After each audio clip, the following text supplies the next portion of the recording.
Hola, ¿cómo están? Bienvenidos a estos encuentros que tenemos ustedes y yo todas las semanas, donde hablamos de distintos temas que suceden en el mundo.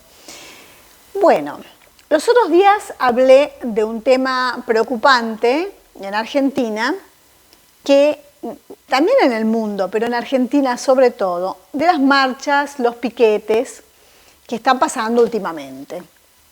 Bueno, hoy realmente les quiero hablar de otro tema fundamental, que son los cortes de ruta.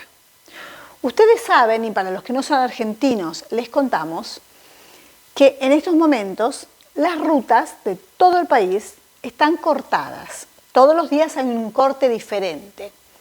¿Por qué? Los camiones están en las rutas haciendo corte de ruta. No dejan pasar a los vehículos, no dejan pasar a nadie, están en las rutas. Salieron a manifestarse de esa manera. ¿Por qué? Porque falta el gasoil. Ustedes saben que en Argentina, a diferencia de otros países del mundo, los alimentos se transportan en camiones. No sé a quién beneficia o perjudica esto, pero ahí vemos que nos está perjudicando a todos. En otros lados del mundo se transportan los alimentos en trenes. En Argentina no está preparado eso, no hay trenes de carga. Entonces se transportan los alimentos a través de los camiones. Todos los alimentos que consumimos, que compramos, todo se transporta vía camiones.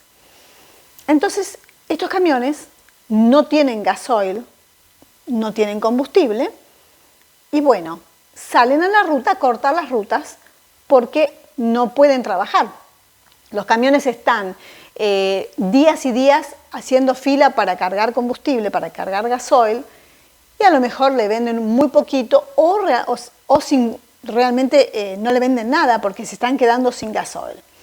Pero no solamente los camiones de alimentos, también hay camiones de vacunas, de las vacunas para el COVID, que tampoco pueden salir porque no pueden cargar combustible. Entonces están saliendo un día sí, otro día no.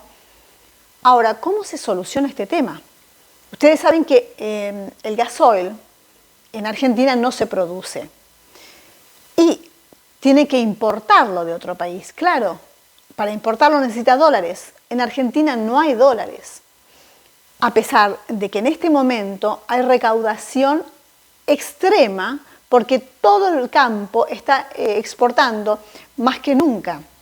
O sea, todo el país está exportando más que nunca al exterior y están entrando dólares, pero esos dólares, lamentablemente, el Banco Central no los puede guardar. Esos dólares, así como entran, se van. Se van por una cosa, se van por otra, y entonces, por subsidios, por esto, por el otro, entonces no hay dólares. Y la falta de dólares hace que no se pueda comprar gasoil, que es lo que hace falta. En este momento están mezclando el gasoil con un biocombustible, que es producto de la soja, de ahí se extrae. Y se hace una mezcla para más o menos equiparar un poco la falta de gasoil. Claro, esto tengo entendido que va a ser, primero que es carísimo, pero segundo, tengo entendido que va a hacer que los camiones no funcionen tan rápido. Algo les modifica, porque si el gasoil es puro y le van a mezclar con un biocombustible, no va a ser tan bueno. Ahora, ¿qué hacemos con este tema? O sea, ¿por qué entran dólares y no alcanzan? ¿Por qué entran dólares y no alcanzan o no hay para comprar combustible, que es fundamental? Porque si no, dentro de unos días nos vamos a quedar sin alimentos, sin medicamentos, sin nada, porque realmente si los camiones no pueden circular, bueno, uno se enoja con los camioneros porque están haciendo marchas y cortan las rutas, entonces uno, si tiene que viajar o lo que fuera, no puede circular libremente, cosa que está dentro de la Constitución, la libre circulación dentro del país, dentro del territorio. Bueno, si realmente están cortando las rutas, no se puede circular, pero también, si no manifiestan de esta manera, ¿cómo lo solucionan el problema? O sea, yo entiendo que los camioneros necesitan de alguna manera que les den la herramienta de trabajo, y la herramienta para poder trabajar es el combustible. Entonces todo esto hace que los alimentos, por supuesto, se van a encarecer. Ustedes saben que la inflación, yo les dije los otros días, que está presupuestado un 72% anual de inflación para este año, pero ya están cambiando la proyección y realmente se está hablando de un 82%, cosa que es terrible lo que está pasando en Argentina y necesitamos que, evidentemente, si la política económica no funciona así, que alguien haga un cambio.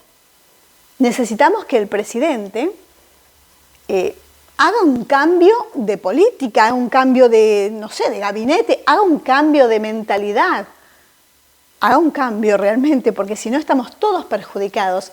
Es como que uno está viendo, a mí me toca hablar con muchos economistas y mucha gente de otros países, tengo la suerte de poder conversar con ellos, y en todos lados están viendo a Argentina como que está en un tobogán hacia abajo. Y todo el mundo dice, pero ¿por qué? ¿Qué es lo que pasa si en Argentina hay de todo? ¿Qué es lo que está pasando? ¿Por qué no cambian la política? ¿Por qué no cambian la economía? ¿Qué es lo que está pasando? Bueno, esperemos que alguien se dé cuenta, que escuche y que cambie las cosas para bien, porque realmente creo que nos merecemos un poco de estabilidad, un poco de poder pensar en el futuro y un presente mejor de lo que tenemos. Realmente, y no hay perspectivas. Eso es lo más triste, porque el año que viene vienen elecciones y bueno, va a costar mucho realmente elegir. Esto es todo, no me quiero enojar, pero ustedes saben que está pasando de todo y realmente esperamos todos que se solucione. Los quiero mucho, nos volvemos a encontrar la próxima semana con otro tema de lo que pasa en el mundo. Este besito es para ustedes.